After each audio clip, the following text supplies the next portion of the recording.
The Hiram Key, Chapter 3, The Knights Templar. The Seal of the Order. The first seal of the Templars depicted two knights riding on a single horse, and it is usually claimed that it is the device to signify the poverty to which the members were sworn, in that they could not afford a mount for every knight. This would have made them a very inefficient fighting force had it been based on truth. French rule, however, states that the master must have 4 horses, and 1 chaplain brother, and 1 clerk, and 3 horses, and 1 sergeant brother with 2 horses, and a gentleman valet to carry his shield and lance with 1 horse. Clearly, there was no shortage of available mounts. It occurred to us that this seal might represent the 2 grades of knights within the one order. Those who were more advanced, who were allowed to share in the Templar secret, and those in the back seat who did not. This interpretation of the seal is, of course, pure speculation, but it seems certain that they did have a secret, and once the Templars had done away with the 12-month probationary period, they would have needed some method to protect themselves from unproven and potentially untrustworthy newcomers. The organization of the order. The order did not consist of only knights. There were 2 lesser classes besides the full brothers.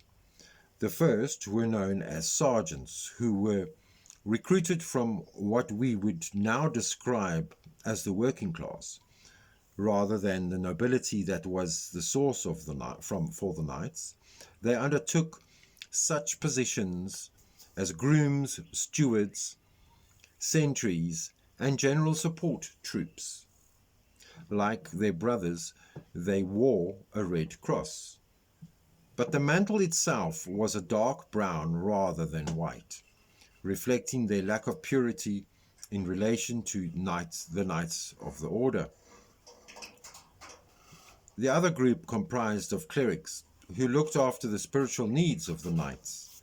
They were the only literate members of the order, and were themselves priests, taking care of the record, keeping the communications, sometimes writing in very complex codes. French was spoken and the administrative language of the Templars, but these versatile priests could say the Mass in Latin, haggle with local traders in Arabic, and be quite capable of reading the Old Testament in Hebrew and the New Testament in Greek.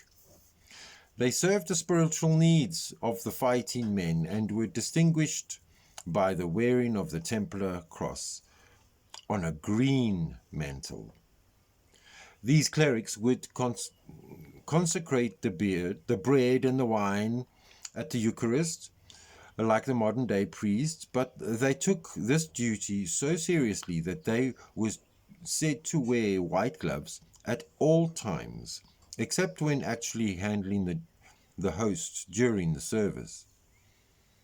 As the bread was the body of Christ, it was important not to soil it with the dirt of profane day-to-day activities, and white gloves were worn to keep their hands clean enough to handle the body of God.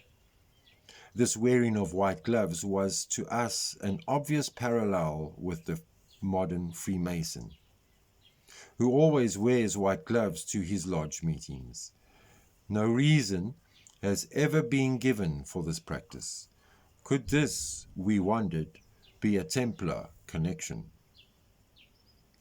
Another distant echo of the current Masonic practice lies in the Templars' use of the sheepskin as their only permitted form of decoration, as well as the requirement of their rule that they were to wear tight sheepskin breeches beneath their outer clothing.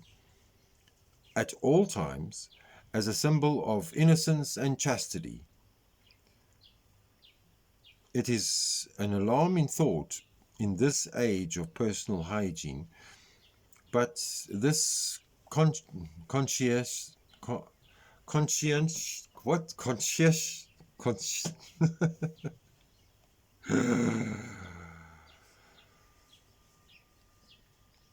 conscious. Let me get this word right.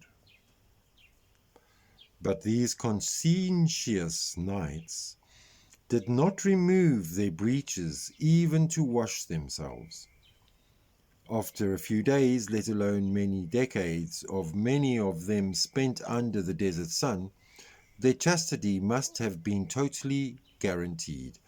While Freemasons today do not wear breeches, they do wear white lambskin aprons in lodge meetings, which we were told is the badge of innocence and the emblem of friendship. One more similarity struck us as pointing to the possible Templar connection. We found that the Boussant, the Templar bag flag, consisted of two vertical blocks, one white and one black. The black symbolizing the world of sin, the knight on the left behind to enter the order, and the white reflecting the move from darkness to light.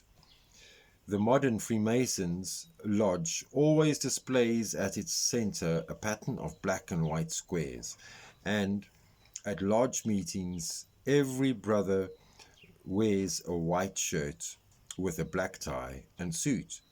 If he does not, he will not be admitted, as he is not properly clothed. No one has ever explained why Freemasons wear lambskin and black and white in order to be considered properly clothed. The only reason offered is that our ancient brethren always dressed this way.